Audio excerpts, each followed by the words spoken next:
ஹுத்ஹுத் புயலால் பாதிக்கப்பட்ட ஆந்திர மாநிலத்துக்கு 1000 கோடி ரூபாய் நிவாரண நிதியை பிரதமர் நரேந்திர மோடி அறிவித்துள்ளார்.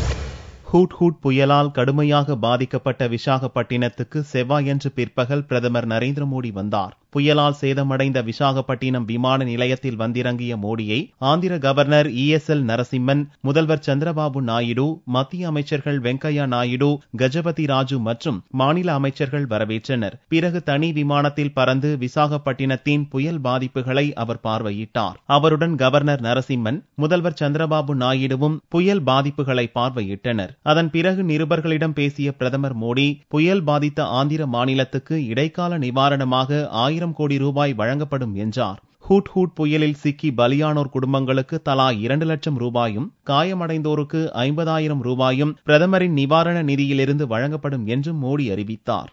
1000 करोड़ रुपया भारत सरकार से तरफ से देने की मैं घोषणा करता हूं और तुरंत सर्वे होने के बाद आगे भी भारत सरकार आंध्र के साथ, वाइजाग के साथ पूरी तरह साथ रह करके इन समस्याओं से बाहर निकलने के लिए जो भी आवश्यकता होगा पूरा करेंगे. जिन लोगों ने अपना जीवन खो दिया है, जो मृत्यु हुई है, उनको प्रधानमंत्री राहत कोष से 2 लाख रुपया और जिनको इंजरी हुई है उनको 50,000 रुपया भी भारत सरकार में प्रधानमंत्री राहत कोष से அறிவியல் வளர்ச்சியால் புயலின் தீவிரத்தை முன்கூட்டியே கண்டறிந்து முன்னெச்சரிக்கை நடவடிக்கையை மேற்கொண்டதால் உயிரிழப்பு குறைந்ததாக கூறிய பிரதமர் மோடி, ஆந்திரா, ஒடிசா மாநிலங்களுக்கு தேவையான அனைத்து உதவிகளையும் மத்திய அரசு செய்யும் என்று உறுதியளித்தார். बिजली, पानी, कम्युनिकेशन, इन चीजों को हमने प्राथमिकता दी है और कुछ ही घंटों में, बहुत ही जल्द इन चीजों में सुधार आ जाएगा. भारत सरकार के प्रतिनिधियों को भी मैंने स्पेशल इस काम के लिए यहाँ डेप्यूट किया है. आंध्र सरकार पूरी तरह लगी हुई है, तो जन सुविधा की जो प्राथमिक आवश्यकता है वो भी तुरंत चालू कर दी जाएगी.